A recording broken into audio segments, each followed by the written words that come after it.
পশ্চিমবঙ্গের জনপ্রিয় তারকা জুটি দেব ও রুক্মিণী মৈত্র সম্পর্কের শুরু থেকেই কোনো রাগ ঢাক করতে দেখা যায়নি এই জুটিকে।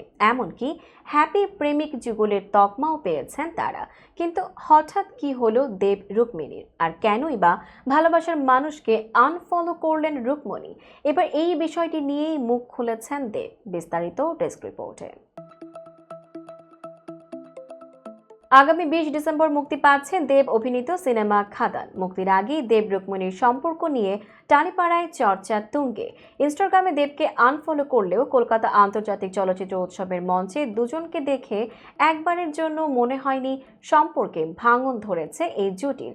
এদিকে বিষয়গুলো ভালোভাবে নিচ্ছেন না দেব। সকল বিতর্কে জল ঢেলে নিন্দুকদের একহাত নিলেন তিনি। ট্রাইব টিভিকে দেওয়া এক সাক্ষাৎকারে বিষয়টি নিয়ে কড়া জবাব দিয়েছেন দেব। দেব বলেন, রুক্মিণী আমাকে ইনস্টাগ্রামে ফলো করছে কি ফলো করছে না সেটা নিয়ে আমি 10 জনকে কি উত্তর দেব?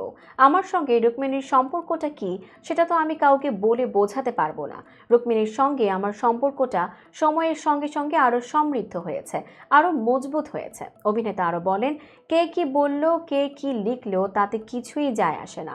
আমরা আমাদের ব্যক্তিগত জায়গায় খুব ভালো আছি, সুস্থ আছি। আমরা পরস্পরের কাজ নিয়েও খুব খুশি।